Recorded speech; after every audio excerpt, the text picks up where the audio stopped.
આજે છાપામાં કે ટીવી ચેનલમાં એવી જાહેરાત હોત કે આ પારાયણનું આયોજન છે, એમાં એક વ્યક્તિને 1 મિનિટ દીઠ 1000 રૂપિયા આપવામાં આવશે. એક વ્યક્તિને 1 મિનિટ બેસ્યા પારાયણમાં તો એને 1000 રૂપિયા આપવામાં આવશે. અને 8 વાગે પારાયણ શરૂ થશે અને 12 વાગે પૂરી થશે. એટલે 4 કલાક આ કથા ચાલવાની છે. એક વ્યક્તિના 1 કલાકના 60,000 રૂપિયા થાય. 4 કલાકના 2,40,000 રૂપિયા. આવી જાહેરાત કરવામાં આવી હોત અને 8 વાગે ગેટ બંધ થઈ જશે. 8 વાગ્યા પછી કોઈને એન્ટ્રી આપવામાં આવશે નહીં. તો દુકાનો વહેલી બંધ થાય, વહેલો ભોજન સમારંભ ઘરનો થઈ જાય. 7 વાગે 6 વાગે આવીને લાંબી લાઈન લાગી જાય. કારણ કે એક વ્યક્તિના 1 મિનિટના 1000 રૂપિયા. અને તો તમે મને કોઈ ન કહો કે સ્વામી 10 વાગે પૂરું કરી દેજો, 12 વાગે ના સ્વામી હજુ 1 કલાક ચલાવો. કથા વાર્તા બહુ મહિમા છે. અને આજે જન્મેલું બાળકે ભેગું લઈ આવે, કારણ કે આમાં ઉંમરની વાત નથી કરી. અને કદાચ દાદા વૃદ્ધાવસ્થાને અંતે મરવા પડે ને ખાટલો અહીં લઈ આવે કે ખાટલા અહીંયા મરતા મરતા થોડું કમાતા જાઓ. આપણને રૂપિયાની કિંમત છે, પણ આ કથા વાર્તાની જો કિંમત સમજાય, આ કેટલું મોટું કામ છે. ગુણાતીતાનંદ સ્વામી એમની વાતમાં એક વાત કરી છે કે અહીંયા આપણે આવીને જે નવરા બેઠા છીએ, એકચ્યુઅલી નવરા નથી, આ કરોડ કરોડ કામ કરીએ છીએ. કયું કરોડ કામ છે? દુનિયામાં જ્યારથી પૃથ્વીનું સર્જન થયું ત્યારથી આજ સુધી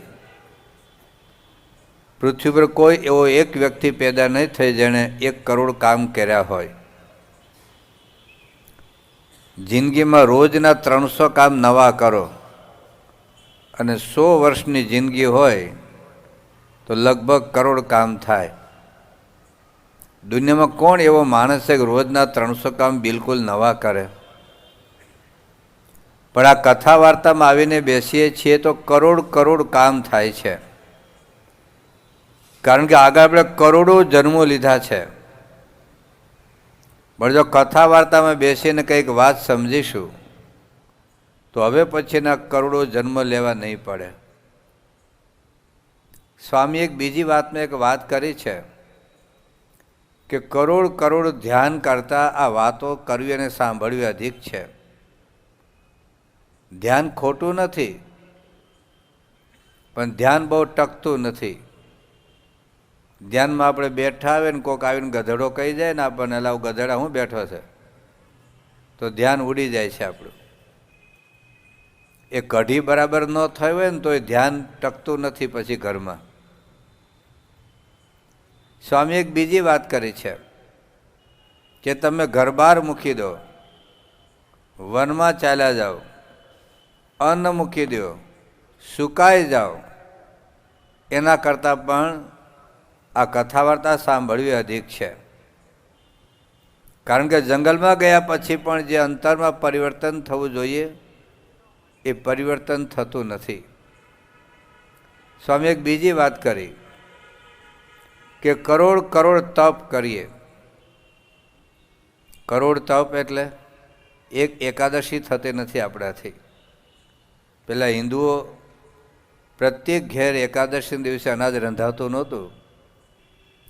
આજે ભારત દેશમાં 85 કરોડ લગભગ હિન્દુઓ છે. કેટલા એકાદશી કરતા હશે? પણ કહે છે કદાચ કરોડ કરોડ તપ કરો એના કરતાં પણ આ વાત સાંભળવી અધિક છે. કારણ કે વાત એ આત્માનો ખોરાક છે. પરમ પૂજ્ય પ્રમુખ સ્વામી મહારાજ ઘણીવાર વાત કરે છે કે જેમ દેહનો ખોરાક જરૂરી છે એમ આત્માનો ખોરાક આ કથા વાર્તા છે. એક દિવસ સવારની ચા જાય ને તો આમ જગત ફરવા લાગે. અમદાવાદ આ મૂડ નથી રહેતો, પણ કથા વાર્તા ઘણા આખી જિંદગી સાંભળી નહીં હોય. કથા વાર્તા એક તાકાત છે, શક્તિ છે, કારણ કે આપણે ઇન્દ્રિયો સાથેનો સંઘર્ષ કરવાનો છે, મન સાથે સંઘર્ષ કરવાનો છે. ભલભલા દુનિયાને જીતી ગયા છે, મનને નહીં. રાવણ 3 લોક ઉપર શાસન કરતો હતો, પણ મન ઉપર શાસન કરી શક્યો નહીં. મન આપણને દુઃખી કરે છે, મન આપણને હેરાન કરે છે. એ સ્વભાવો સામે, આપણી વિકૃતિઓ સામે, આપણી કુટીઓ સામે લડત લેવા માટે આત્માને તાકાતની જરૂર છે.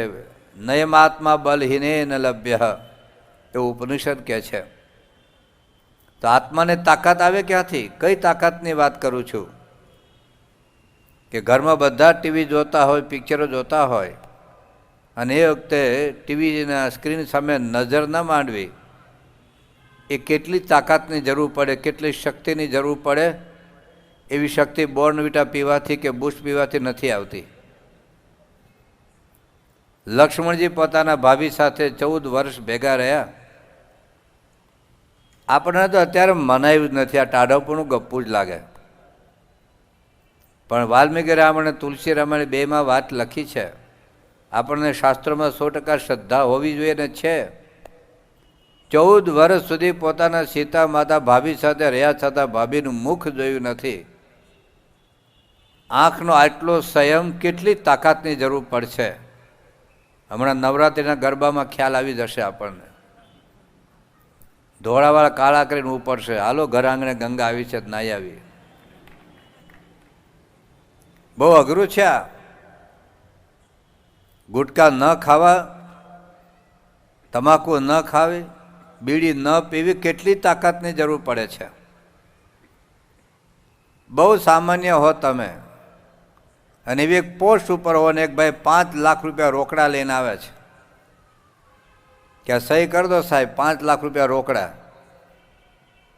અને 5 લાખ ન લેવા એ કેટલી શૂરવીરતાની જરૂર પડે છે. એવી શૂરવીરતા સવારના પોરમાં ચડી પહેરીને દોડવાથી નથી આવતી, યા કથા વાર્તાથી આવશે.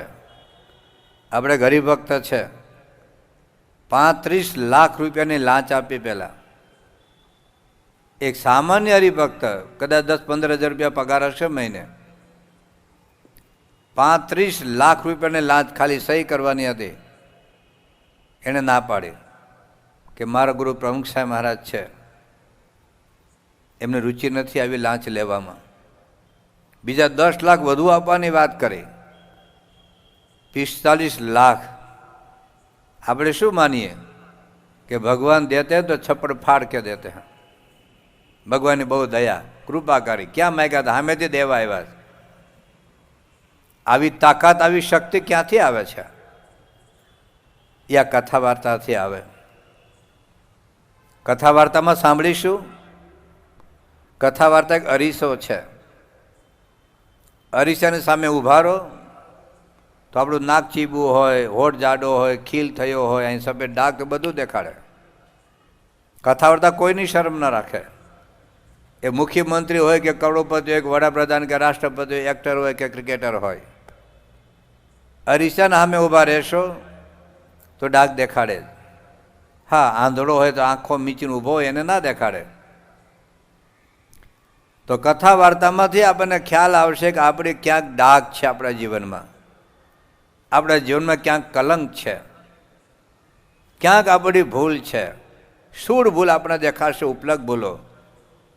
કે બીડી પીવી એક ભૂલ છે, તમાકુ ખાવી એક ભૂલ છે, ગુટકા ખાવા એક ભૂલ છે, ગરબામાં કોઈની સાથે નાચવા જવું એક ભૂલ છે. બાકી તો આખું જગત બરાબર છે. ખબર જ નહીં પડે કે આપણે ખોટે રસ્તે, ખોટે માર્ગે જઈ રહ્યા છીએ.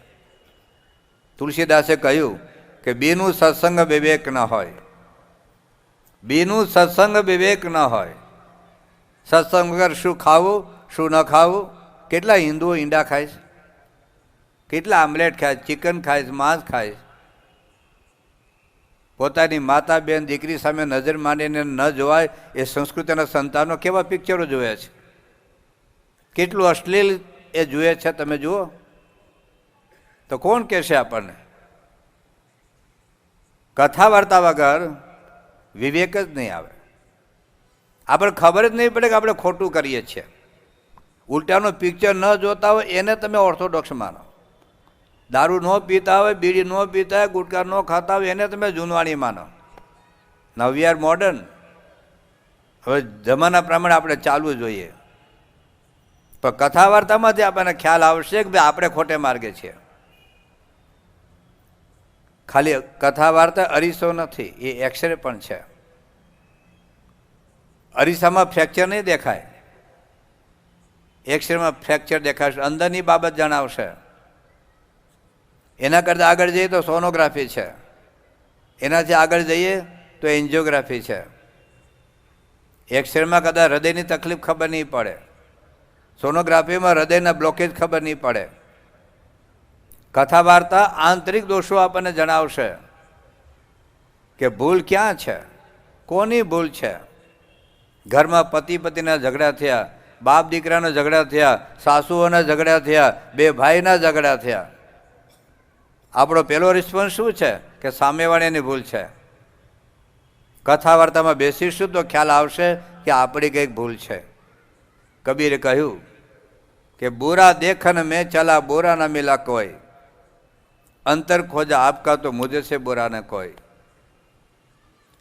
એકચ્યુઅલી કોનું રૂપાંતર કરવાનું છે? ક્યાં પ્રશ્ન છે આપણા જીવનમાં? બહારથી જ બરાબર લાગે, બહુ વ્યવસ્થિત લાગે છે, પણ અંદર હાર્ટમાં બ્લોકેજ છે 4, 5, 6, 7 જગ્યાએ.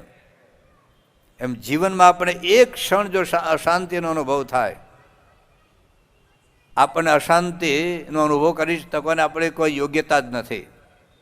આપણું સ્વરૂપ આત્મા છે, ઉપનિષદ આપણને બતાવશે. એક ક્ષણ દુઃખી આપણે થઈ શકીએ એમ નથી. આપણો સ્વભાવ આનંદ છે, સચ્ચિદ આનંદ એ આપણું સ્વરૂપ છે. જેમ ખાંડનું ગળપણ, દુનિયાની કોઈ તાકાત નથી કે ખાંડના ગળપણને ખાંડથી કોઈ સેપરેટ કરી શકે. હા, મારા ચશ્મા તમે ખેંચી શકો, મારું ગાતર્યું તમે જુદું કરી શકો, તમારું શર્ટ તમે જુદું કરી શકો, પણ તમારી ઊંચાઈ જુદી ના થાય. એ તમારો સ્વાભાવિક ગુણ છે. આત્માનો ગુણ સચ્ચિદાનંદ બ્રહ્મ છે. એ આત્માનો આનંદ આપણું સ્વરૂપ છે, આનંદ આપણો ગુણ છે. જેમ ખાંડનું ગળપણ ખાંડથી દૂર ન થાય. એ શિયાળામાં ખાંડ ગળી લાગે ને ઉનાળામાં ગળી લાગે, એ ચોમાસામાં ગળી લાગે ને અમેરિકામાં, લંડન, આફ્રિકા, ઓસ્ટ્રેલિયા, ન્યુઝીલેન્ડ બધી જગ્યાએ ખાંડ ગળી લાગે. લીંબુની ખટાશ લીંબુથી દૂર ના થાય, મરચાની તીખાશ મરચાથી દૂર ના થાય. એમ આપણો આનંદ આપણાથી દૂર કેમ થાય છે? એક ક્ષણ પણ જો આપણે દુઃખી રહેતા હોઈએ, ડિસ્ટર્બ રહેતા હોઈએ, ક્યાંક ડિપ્રેશન, ક્યાંક ફ્રસ્ટ્રેશન, ક્યાંક ટેન્શન, ક્યાંક સ્ટ્રેસ, તો ઉપનિષદ આપણને બતાવશે કે કંઈક ભૂલ આપણી છે, કંઈક ખામી આપણી છે, કંઈક દોષ આપણો છે, કંઈક અજ્ઞાન આપણું છે. મુક્તાનંદ સ્વામીના કીર્તનમાં લખ્યું છે કે જ્ઞાન વિના દુઃખ પાવત હે દુનિયા.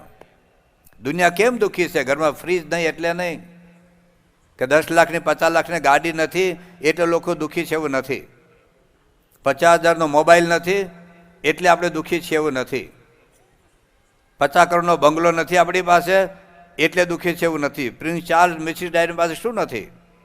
શું નહોતું એની પાસે? માઇકલ જેક્સન પાસે શું નહોતું? પ્રિન્સ ચાર્લ્સ પાસે શું નહોતું એની પાસે? અને દુનિયાના કરોડોપતિ અબજોપતિને પૂછ્યા. પ્રશ્ન ક્યાંક જુદો છે. અને કથા વાર્તામાં આપણને ખબર પડશે કે આપણા દુઃખનું કારણ બહાર નથી, આપણા દુઃખનું કારણ બહાર નથી, આપણો સુખનો ઉપાય બહાર નથી, ક્યાંક અંદર છે. તો કથા વાર્તા દ્વારા આપણી એક ભૂલ પકડાઈ જાય 5 દિવસની કથા દરમિયાન, એક ભૂલ નાની, અને ટાળવાનો જો સંકલ્પ થાય, ટાળવાનો થોડોક પ્રયત્ન થાય, કથા વાર્તાનો ઉપાય પણ બતાવશે. અરીસો તો ખાલી ડાઘ બતાવે, સાફ નહીં કરે. એક્સરે તો ખાલી ફ્રેક્ચર બતાવે, એક્સરે રિપેર નહીં કરે. સોનોગ્રાફી તો કિડનીમાં પથરી ક્યાં છે ખબર પડશે, પણ સોનોગ્રાફી રિપોર્ટ એ પથરી નહીં કાઢે. એન્જિયોગ્રાફી ખબર પડે કે હાર્ટમાં ક્યાં ને કેટલા બ્લોકેજ છે, પણ એન્જિયોગ્રાફી રિપોર્ટ એ બ્લોકેજ દૂર નહીં કરે. કથા વાર્તા જુદી બાબત છે. કથા વાર્તા બતાવશે ખરા અને દૂર પણ કરશે. ભગવાન સ્વામિનારાયણ વચરામૃતમાં વાત લખી છે કે ગમે તેવો કામી, ક્રોધી, લોભી, લંપટ જેવો જીવ હોય, પણ જો કથા વાર્તા શ્રદ્ધાપૂર્વક, વિશ્વાસપૂર્વક, આસ્તિકતાથી, પ્રીતિપૂર્વક જો સાંભળે તો કામ, ક્રોધાદિક સ્વભાવ ટળી જાય, દોષો બળી જાય, વાસના ટળી જાય. આ મિસાઇલ છે, જો એનો સદુપયોગ થાય તો એ બહુ જ મહત્વના કામ માટે આપણે બેસવાના છીએ. ઘણી વખત કથામાં આપણે બેસીએ છીએ, પણ મન કથામાં નથી બેસતું. ઘણા SMS કરતા હશે અંદર બેઠા બેઠા, how are you, I love you વગેરે. ઘણા હોય, અમારા જુવાનો બધા આવા હોય. ટાઈમ થઈ ગયો ને, ધીરે ધીરે ટાઈમ થશે વાતો કરવાનો. એટલે આગળ આવતીકાલના પ્રોગ્રામ રજૂ થતા હોય. અહીંયા બધી જ જવાબદારી, પ્રશ્નો, સંકલ્પો મૂકીને એકાગ્ર થઈને જો કથા વાર્તા આપણે સાંભળીએ, અહીંથી કંઈક લઈને જવું છે એવા વિચાર સાથે આવીએ. કોકના ચપ્પલ નહીં, કંઈક મૂકીને જવું છે એવા વિચાર સાથે આવીએ. તમારો મોબાઈલ નહીં, તમારો મોબાઈલ મૂકીને ના જતા, ઘડિયાળ મૂકીને ના જતા, પણ કંઈક કુટેવ મૂકીને જવું છે, કંઈક જીવન બદલીને જવું છે. બાકી તો દુનિયામાં કેટલી કથા વાર્તાઓ થાય છે, કેટલી પારાયણો થાય છે. કોઈ પણ ભારતના કોઈ પણ શહેરમાં જાઉં, ક્યાંક ને ક્યાંક બેનદારાને હોલ્ડિંગ લટકેલા જ હોય છે કે આ પારાયણ ને, આ કથા ને, આ શિબિર ને, ચાલ્યા જ કરે છે આવું બધું. પણ આપણે જો નક્કી નહીં કરીએ તો જીવનમાં ફેરફાર બહુ ઓછો થવાની શક્યતા છે. નક્કી આપણે કરવું પડે કે now I want to change my life. હવે ક્યાં સુધી આવા નવા રહેવું છે? ક્યાં સુધી ઘરમાં ક્લેશ અને કંકાસ અને ઝઘડા? ક્યાં સુધી જીવનમાં વ્યસનો, દૂષણો, કોટેવો? ક્યાં સુધી જીવનમાં ક્રોધથી આખા ઘરને આપણે હાંફતું રાખીએ છીએ? તો કથા વાર્તામાંથી કંઈક નક્કી કરીને ઉઠવું છે બસ.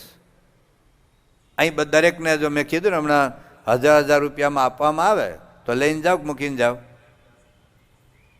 તો લઈને જઈએ. કથા વાર્તા મૂકીને જઈએ, સ્વામી રાખો તમારી પાસે, બીજે કામ લાગશે. ઘણાને એક પ્રશ્ન, કથા સાંભળવી અને પાછી યાદ રાખવી. ઘણા કે સ્વામી અમે તો બહુ કથા સાંભળીએ પણ યાદ નથી રહેતું. ઘણાને ફરિયાદ હશે, બોલો કે સ્વામી એમ ઘણું બધું વાંચીએ છીએ, ઘણું બધું સાંભળીએ છીએ પણ યાદ રહેતું નથી. એ ગપ્પુ છે, યાદ રહે જ છે. તમને તમારા મામાનું નામ યાદ છે, મામી, કાકા, કાકી, દાદા, દાદી, ફુવા, ફૈબા, માસા, માસી, બેન, બનેવી. ઘણા એક્ટરનું નામ છે, એક્ટ્રેસનું નામ યાદ છે, ક્રિકેટરનું નામ યાદ છે, નેતાઓના ઘણા નામ યાદ છે, કઈ બેગમાં ક્યાં કેટલા રૂપિયા પહેર્યા છે એ યાદ છે, પટારમાં કયા ગોદડામાં કયા કવરમાં કેટલા રૂપિયા છે એ ખબર છે, કોના કેટલા રૂપિયા લીધા ને કોના લીધા બીજે દેવાના નથી એ બધી ખબર છે. કેટલું યાદ રાખીએ છીએ પણ કથા યાદ રાખવી નથી. એટલે હું એક મોબાઈલ નંબર બોલું છું 10 આંકડાનો, એક જ વાર બોલીશ, એક જ વાર બોલીશ. બી ઓનેસ્ટ, તમારે લખવાનો નહીં, લખવાનો નહીં. અને આજે મંગળવાર છે, આવતા મંગળવારે સવારે 11 વાગે તમે આ નંબર ઉપર ફોન કરશો તો એક ભાઈ આવીને તમારા ઘરે 11 લાખ રૂપિયા આપી જશે. ફરી વખત જાહેરાત, એક જ વખત મોબાઈલ નંબર બોલીશ, તમારે લખવાનો નહીં. આવતા મંગળવારે 11 વાગે તમે કોઈ આ નંબર ઉપર ફોન કરશો તો એક ભાઈ તમારા ઘેર આવીને 11 લાખ રૂપિયા રોકડા આપી જશે. તો ફોન નંબર યાદ રહે? બોલો જોઈ, યાદ રહે? અને જ્યારે ફોન નંબર બોલું ત્યારે જોખું આવે, ત્યારે ફોન પાછા તમે રિસીવ કરો. એ વખતે કોઈક બાજુમાં વાતો કરાવતા તમે વાતો સાંભળો. શું કરો? એકાગ્રતાથી સાંભળો, બધા જ કાર્યક્રમ બંધ. અને મોબાઈલ નંબર સાંભળ્યા પછી શું કરો? આવતા મંગળવાર સુધી યાદ રાખવાનો છે ને. હાલતા ને ચાલતા, ખાતા ને પીતા, નાતા ને ધોતા, શું કરીએ? નંબર યાદ કર્યા કરીએ.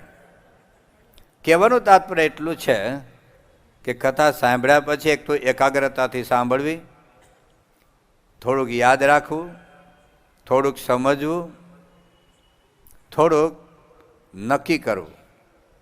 આઈસ્ક્રીમ ખાવાથી ભૂખ દૂર થાય એ સાંભળવાથી કોઈ લાભ નથી. હું 1 કલાક આઈસ્ક્રીમ ઉપર પ્રવચન કરું, હાર્મોનિયમ, તબલા, વાયોલિન, મંજીરા સાથે, શાયરી, ગઝલ, દુહા, છંદ અને ઇંગ્લિશ, હિન્દી, સંસ્કૃતના કોટેશન સાથે, અને તમે પણ આવી અદ્ભુત કથા આઈસ્ક્રીમની સાંભળો. હું અને તમે 1 ચમચી આઈસ્ક્રીમ ન ખાઈએ તો ન મને લાભ ન તમને લાભ. પેરાસિટામોલ લેવાથી માથાનો દુખાવો મટી જાય છે. આ એક વાક્ય હું બોલું, એ વાક્ય તમને યાદ પણ રહી ગયું, પણ તમે દવા ના લો તો રોગ મટે નહીં. ટૂંકમાં જે સાંભળીએ છે એમાં જ કંઈક સંકલ્પ કરવો છે, કંઈક જીવન બદલવું છે, કંઈક શાંતિના રાહત તરફ, કંઈક શાંતિની દિશા તરફ, ઉપનિષદના રાજમાર્ગ તરફ કંઈક આપણે ગતિ કરવી છે. અને જો આ ના થાય તો સંગત તેને શું કરે, જઈને કુબુદ્ધિ માદર કાન, સંગત તેને શું કરે. પહેલી વાત તો એ છે કે આ કથા વાર્તા સાંભળતા પહેલાં થોડુંક મન પવિત્ર રાખીને આવું. આપણે પિક્ચર જોઈને, ટીવી જોઈને, છાપા વાંચીને આવ્યા હોઈએ, મનમાં ચારે ભાતના બધે ચગડોળો ચાલતા હોય, મન સ્થિર જ ન થાય. પંખો ફરતો ને કાંકરી મૂકો તો શું થાય? ફેંકાઈ જાય. પંખો સ્થિર થાય તો કાંકરી રહે. એ મન આપણું સ્થિર થાય તો કથા વાર્તા સંભળાય, તો યાદ રહે, તો સમજાય, તો નિર્ણય થાય, તો એ માર્ગે ચલાય. બાકી કંઈ ફેરફાર ન થાય. બહુ સુંદર દ્રષ્ટાંતો આ કાવ્યમાં એમણે આપેલા છે કે ચંદનને વીંટીને ભેળો રહેતો રે, રાત દિવસ ભોયંગ, તો એ કંઠેથી વિષન ગયું રે, એને ન આવી શીતળતા અંગ, સંગત તેને શું કરે. ચંદનનું વૃક્ષ એ શીતળ કહેવાય. ઠાકોરજીને આપણા મંદિરમાં પંચધાતુની મૂર્તિ હોય અને ચંદન લગાવવામાં આવે, ચંદન ધરાવવામાં આવે. એ ચંદનના વૃક્ષને સાપ વીંટળાઈને રહેતો હોય પણ મોઢું બહાર રાખે તો એને કોઈ શીતળતાનો અનુભવ ન થાય, એના ગળામાંથી ઝેર ઓછું ન થાય. એમ કથામાં બેઠા હોય પણ મન આપણું બહાર હોય, ખાલી કોકને રાજી રાખવા માટે કથામાં આવ્યા હોય. ઘણા ગામડામાં કાઠિયાવાડમાં આમ થેલી લઈને નીકળે, ક્યાં જાઓ છો? કે વેવાય ભાગવતની પારણ બિહારી છે, મોઢું બતાવી આવી. હવે મોઢું બતાવવા ગયો હોય એને કથામાં શું ઉતરે? એમ કોઈક ફોન કર્યો ને તમે આવ્યા હો, ઠીક આવ્યા છે તો સારું જ છે, પણ કંઈક વિચાર સાથે. રાણીને દાસે બેઉ ભેગા રહેતા રે, જમતા નીત કરી પ્રીત, તો એ શાણી સમજે નહીં રે, એને ન આવી રાજકોળની રીત, સંગત તેને શું કરે. રાજા રાણી રાજમહેલમાં રહેતા હોય, દાસી એની રસોઈ બનાવે અને રાજા રાણી જમી લીધા પછી એ જ રસોઈ પેલી દાસી જમતા હોય, પણ એને કંઈ એવી બુદ્ધિ આવે નહીં રાજ્ય ચલાવવાની, રાજકોળની રીત પણ ન આવડે. ખોરાક એનો જ છે, એ જ રાજમહેલમાં રહે છે. એમ ઘણી વખત કથા એની એ જ સાંભળતા હોય. રામાયણની, ભાગવતની, ગીતાની, ઉપનિષદની ભારતમાં ઓછી કથાઓ થાય, પણ બહાર આવીને બીડીને ઠૂઠા પીવાના, ગુટકા ખાવાના, તમાકુ ખાવાના, પિક્ચરો જોવાના, ઈંડા ખાવાના, ચોરી કરવાની, લાંચ લેવાની, દૂધમાં પાણી નાખવાનું. જીવન બદલાતું નથી, અંતર ફરતું નથી. એટલા માટે કહે છે કે મોટો ખરલ એક બાંધ્યો રે રાજતણી ઘોડશાળ, બોલી ઠોલી તો બદલી નહીં રે ચંદી ખાતો તો હારો હાર, સંગત તેને શું કરે. ખર એટલે ગધેડો. ગધેડાને ક્યાં બાંધ્યો? રાજાની ઘોડશાળમાં. Most VIP treatment, most VIP. એ રાજાની ઘોડશાળમાં ગધેડો બાંધ્યો હોય અને જે ઘોડાને ખવડાવે એ જ ગધેડાને ખવડાવે. પણ ગધેડાની બોલીમાં શું ફરક પડે? એ ભૂંકતો હોય ને લાતો મારતો હોય. એમ ભારતના કેટલા લોકો કથા સાંભળીને ઘેરે મારે છે. પત્નીને મારે, છોકરાને મારે, દીકરીને મારે, દીકરાને વહુને મારે. તો કથા સાંભળવાનો અર્થ શું છે? જો આપણા જીવનમાં વાણી વિવેકનું આવે, આપણું જીવન ના બદલાય. પછી એક સુંદર દ્રષ્ટાંત આપ્યું છે આગળ કે દાદુર રે તો તળાવમાં રે સદા કમળની સુપાસ, કલબલ કરો તો ખીચ મારે એને ન આવે કમળની સુવાસ, સંગત તેને શું કરે. દાદુર એટલે દેડકો. એ તળાવની અંદર કમળની આજુબાજુ ફેરા કરતો હોય, પણ એને કમળની કોઈ સુગંધમાં એના રસ નથી. એ તો કાદવ કીચડની અંદર ડ્રાઉં ડ્રાઉં ખેલા કરતો હોય. કમળની સુગંધ અદ્ભુત છે, પણ એનું સુખ લઈ શકતો નથી. એમ કથા વાર્તા દ્વારા જે આત્માને પરમાત્માનું આપણે સુખ લેવું છે, પણ જ્યાં સુધી આપણી ઇન્દ્રિયોમાં, આપણા અંતઃકરણમાં કચરો ભરાયેલો છે. યોગી બાપા એક દ્રષ્ટાંત બહુ અદ્ભુત આપતા. એક ગીંગો હતો, જે વિષ્ટામાં નાના જીવડા પડેલા હોય ને એ, અને એક ભમરો, બેની ફ્રેન્ડશીપ. અવારનવાર ભમરો પેલા ગીંગાને મળવા જાય અને ત્યાં વિષ્ટામાં પડેલો હોય મળમૂત્રમાં, એટલે ગંધાતું હોય, ખૂબ દુર્ગંધ આવતી હોય. એટલે ભમરાએ પેલા ગીંગાને ગયેલા, તારે ત્યાં આવું તો મારું માથું ફાટી એટલી દુર્ગંધ આવે છે. તું આ દુર્ગંધનો ક્યાં પડ્યો છે યાર? એક વખત આવ મારા બગીચામાં આવ. એ ગુલાબની સુગંધ, મોગરાની સુગંધ, ચંપાની સુગંધ, તું એક વખત સુગંધ લે. પણ પેલો ક્યાંય બરાબર છે, અમુક લોકોને ત્યાં જ ફાવે. તમે જોજો, એ ભૂંડ હોય ને, ભૂંડને તમે શેમ્પૂથી નવડાવો 4-5 વખત, અને પાવડર લગાડો, લિપસ્ટિક લગાડો, પરફ્યુમ છાંટો, તમે એસી બંગલામાં લાવી દો, એને સોફા પર બેહારો, સામે ટેબલમાં તમે ઇડલી, ઢોસા અને આઈસ્ક્રીમ મૂકો, અને ભૂંડ લાગ જોવો ક્યારે ભાગી જાવ. એવું શું? Is it life? શું જિંદગી છે? બોલો. એ કૂદકો મારીને ભાગીને જતો રહે ગટરમાં. બોલો, એમ અમુક લોકોને ફાવે જ નહીં.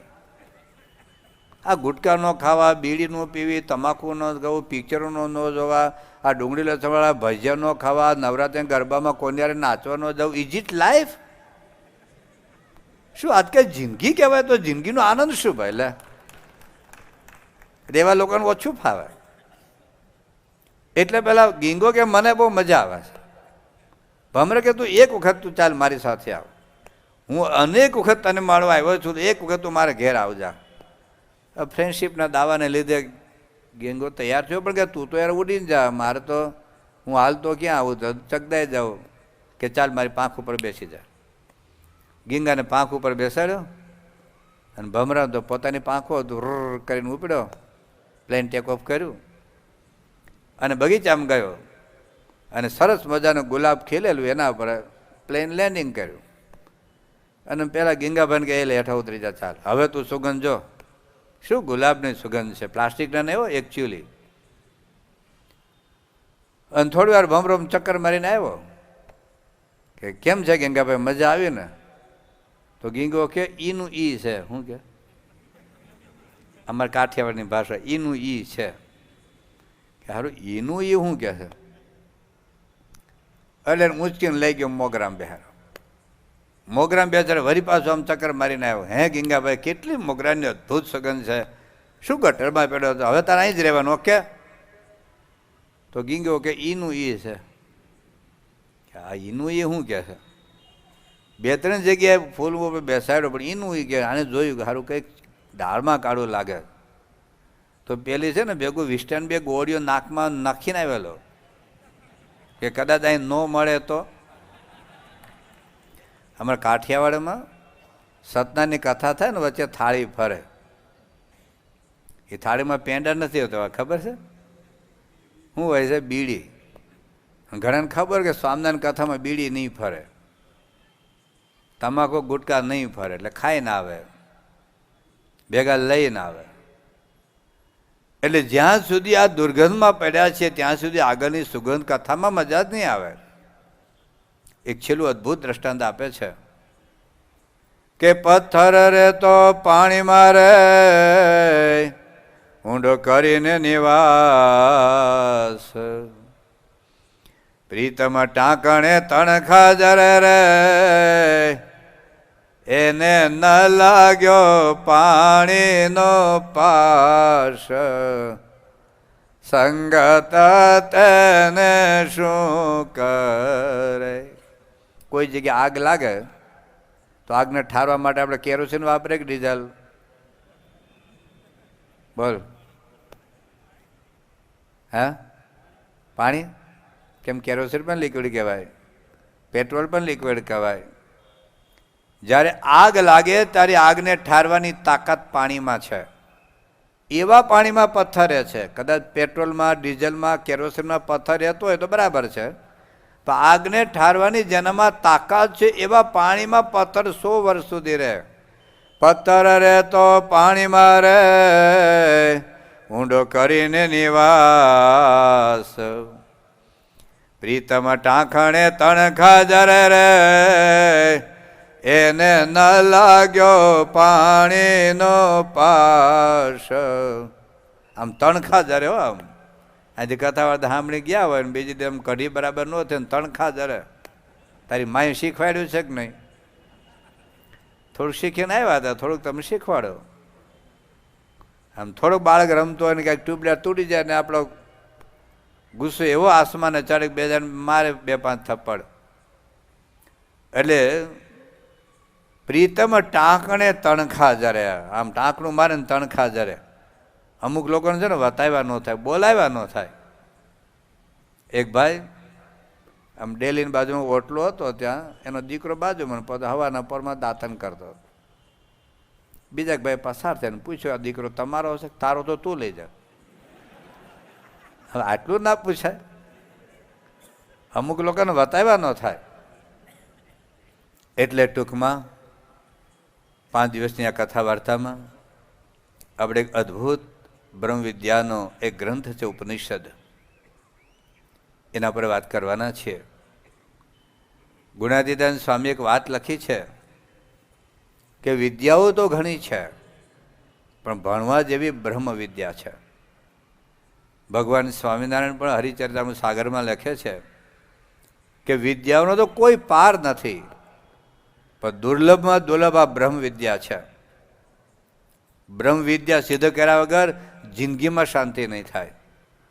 બ્રહ્મ વિદ્યા એ ચિંતામણીથી અધિક છે. આ બધા શબ્દો ભગવાન સ્વામિનારાયણ હરિભક્તોનો ઉપદેશ આપતા બોલે છે. વિદ્યાઓ છે, અને 2 વિદ્યા છે.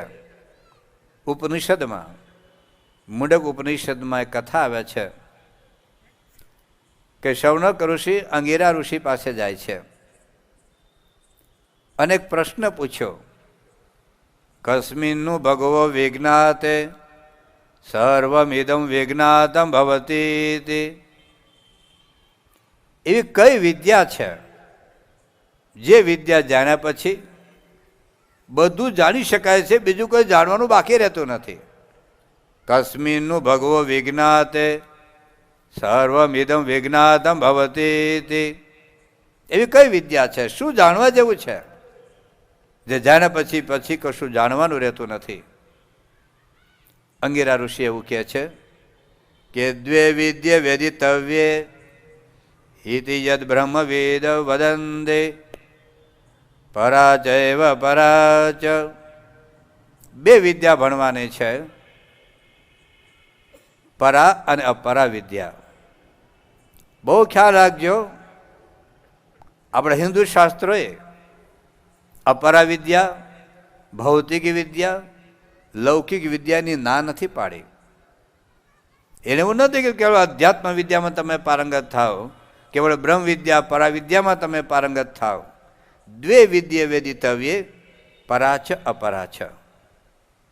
કેટલાક આપણા હિન્દુ ક્રાંતિકારીઓને એ જન્મ્યા ત્યાંથી ઠાઠડીમાં જાય ત્યાં સુધી હિન્દુ ધર્મનું ખનન કરવું એક શોખનો વિષય, એક ફેશનનો વિષય, એક પોતાને ક્રાંતિકારી કેવડાવવાનો એક શોખ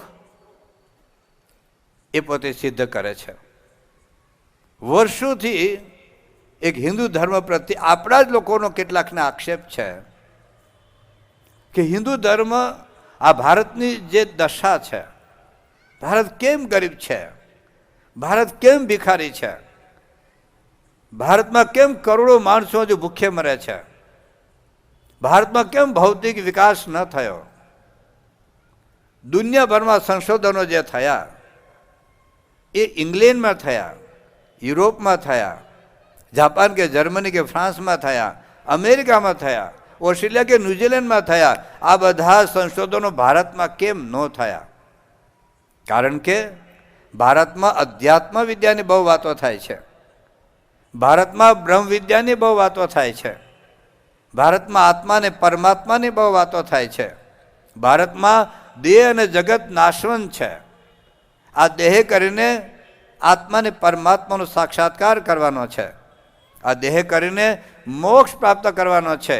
આવી બધી વાતો હજારો લાખો વર્ષથી ભારતમાં થતી આવી છે. એને લીધે ભારત ગરીબ છે, એને લીધે ભારત ભિખારી છે, એને લીધે ભારતમાં કોઈ વિકાસ નથી થયો.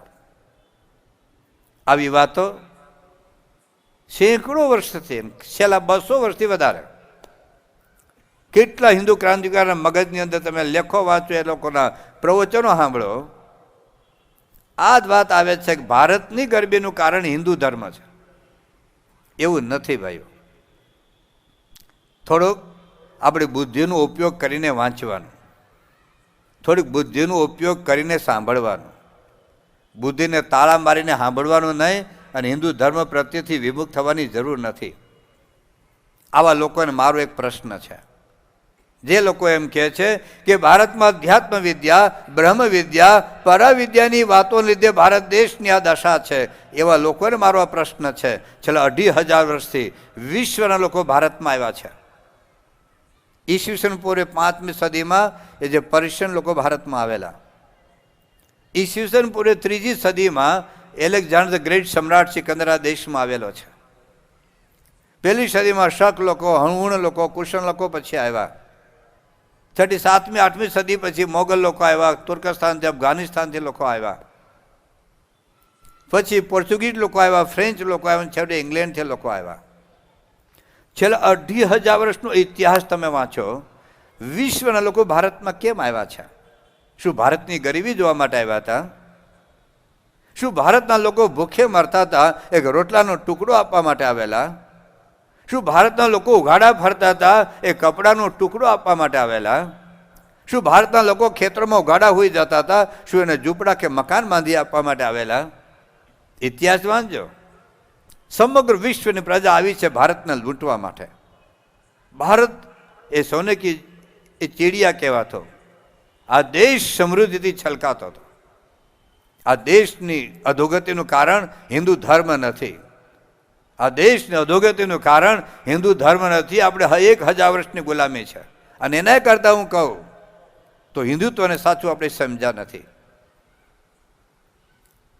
દુનિયાના જે કાંઈ સંશોધનો થયા છે, અત્યારના જે સંશોધન, લાઇટ જુઓ છો, ટેલિફોન જુઓ છો, મશીનરી જુઓ છો, પ્લેન જુઓ છો, એ છેલ્લા 100, 200, 300 વર્ષની અંદરના છે. એ વખતે ભારત દેશ ગુલામ હતો. પણ આપણો ઇતિહાસ આપણને ખબર નથી. હજારો વર્ષોથી આપણા ઋષિમુનિઓમાં એને બધી પ્રકારનું જ્ઞાન હતું. આ વિષય ઉપર પૂજ્ય અક્ષરવત્સ સ્વામીનું ખૂબ ઊંડાણમાં મંથન છે, ચિંતન છે, વાંચન છે, સંશોધન છે. દિલ અક્ષરધામની અંદર પરમ પૂજ્ય પ્રમુખ સાહેબ મહારાજે જે આખું એક્ઝિબિશન જે મૂકેલું છે બોટ રાઈડ ઉપર, એમાં પૂજ્ય અક્ષરવત્સ સ્વામીને બહુ જ મહત્વનું યોગદાન છે. આપણે ઇતિહાસ આપણને ખબર નથી. આ મેકોલે અને મેકોલીની ઓલાદે આપણા ઇતિહાસ ઉપર પડદો વાળ્યો છે. તમે પૂછો કોને કે ગુરુત્વાકર્ષણ નિયમ કોને શોધ્યો? આ દેશના કરોડો યુવાનો બાળકો એક જ કહે છે કે ન્યૂટને શોધ્યો. તો ન્યૂટને ગુરુત્વાકર્ષણ નિયમ શોધ્યો એને પહેલાં સફરજન ઉપર જતો હતો. લોકોને તમે પૂછો કે પ્લેન કોને બનાવ્યું, કે રાઈટ બ્રધરે બનાવ્યું. તો ભગવાન રામ સગડામાં બેહીને આવ્યા હતા અયોધ્યા લંકાથી. ખબર નથી આપણને દુનિયામાં. અત્યારે વિશ્વના દુનિયાભરના તમે એ ફ્રેન્ચ હોય, જર્મન હોય, એ બ્રિટિશર હોય કે અમેરિકાનો, એક અવાજે કહે છે કે હજારો વર્ષો પહેલાં મેકોલે એક વાત કરી છે કે many sanctuaries before the Christ, when the people of England were wearing raw skin on their painted bodies and roaming widely in the forest, in the most antiquity, the Indians have attained high degree of civilization.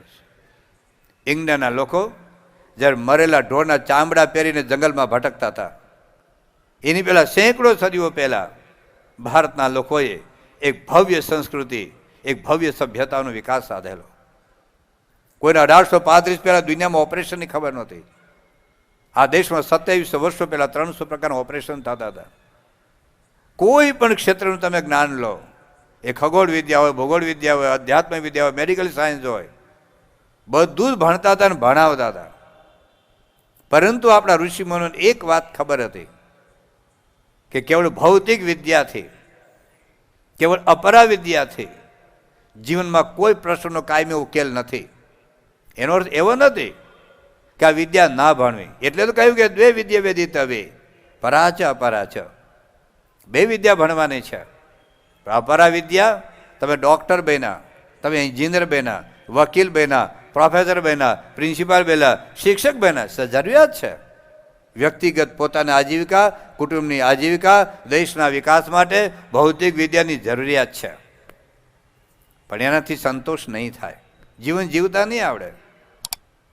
If you are doctor, you may B successful as a doctor,